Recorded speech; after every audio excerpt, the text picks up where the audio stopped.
Hello, welcome to Retro Toy Princess. I'm Allison Troy.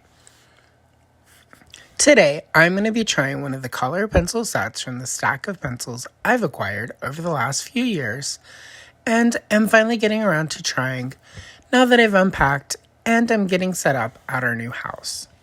This set is called Cool Bank, and it was very affordable. 120 pencils for less than 20 bucks. At the time I picked them up, they were on sale for like $15. At the time of this recording, they're currently listed on Amazon for $18. Either way, that's a pretty good price for 120 pencils. Taking them out of the box, there's a pretty good range of colors here. They are in these plastic trays, which aren't the most durable for traveling. Hopefully none of the tips have broken or splintered, as can be common with this type of plastic tray. There is a color chart on the back of the box, but no swatch card inside. But that's okay, I have several blank charts that I can use to do my swatching. So let's try them out. I'm going to do the swatch in time lapse.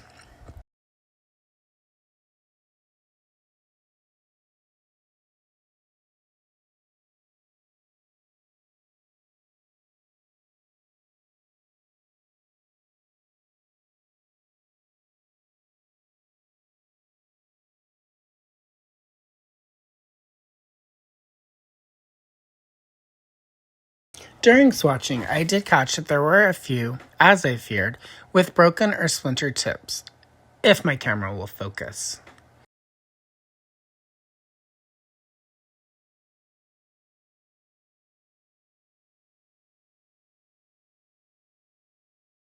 One thing that is a disadvantage of these pencils is there's no name or number on the barrels of the pencil, so you have to try and match the colors up with the swatch chart on the back of the box. But the colors on the back of the box are printed and are not quite matching up. So I don't actually know which color is which. I can certainly guess at some of them, but the lack of names is a bit of a bummer. The color of the lead doesn't always give an entirely accurate idea of the color that will end up on your page. Now let's go ahead and color some pages.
for this Huckleberry Pie page, I was pretty happy with the way it turned out.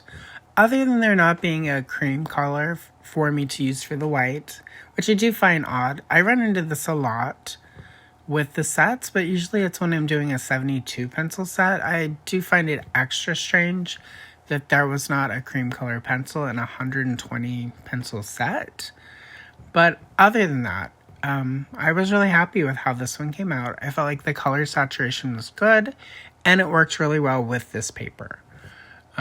There will be a link down in the affiliate code section for the paper I used for these, because it did work pretty well. And based on the color range, I do feel like I could color Strawberry Shortcake, which I do a lot, and the various characters from that franchise pretty well using this set of pencils. So as far as Huckleberry Pie and Strawberry Shortcake, this one was a win. Next up, we have this She-Ra page. I was a lot less happy with how this one came out. The paper and the pencils didn't quite mesh as well. I had a really hard time getting coverage that I liked, especially with the sky. And then adding to that, it didn't feel like the paint pens that I used worked very well with the pencils on this paper.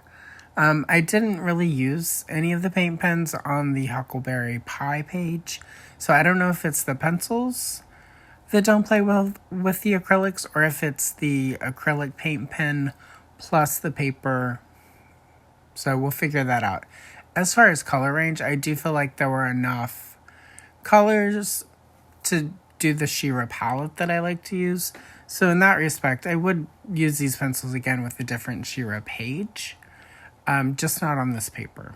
And, that's why I test a couple different pages each time I do one of these, just to see how the paper works with everything else. So. And now we have this Barbie page. I felt like the color ranges worked really well for Barbie, even though they did not have the cream, which is what I usually use for Barbie's hair.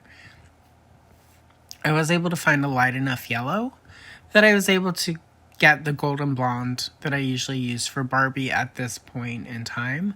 In the 80s, she had a really light golden feathery type of hair, and that's usually what I try to recreate here. I was also able to get a nice texture for the clothes, which gives it a very fabric-y look.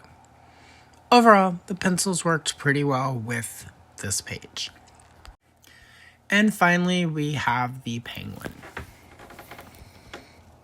This book is the DC Supervillains coloring book, published by Inside Editions. They do a lot of the adult coloring books for pop culture properties, so I try to do this one every time, because a lot of my viewers are going to purchase these type of pop culture coloring books, and 9 out of 10 times it's Inside Editions. As far as the pencils, they worked pretty well with this paper. I was not as happy with the blend I got for the green and the blue for the background. I was, though, trying to create an effect. I'm not sure how successful it truly was. I do feel like some of it was me not being able to get the blue and the green to blend, as well as I could have got with Prismacolor. That could be more, I just need to practice more with these pencils. Other than that, I was really happy with how everything turned out. I did use a glitter pen and a couple acrylic pens in a few places on this, and it worked a lot better here than it did with the She-Ra page. So I do think the issues with the She-Ra page were related to the paper that I used for that. So I was pretty happy with this page.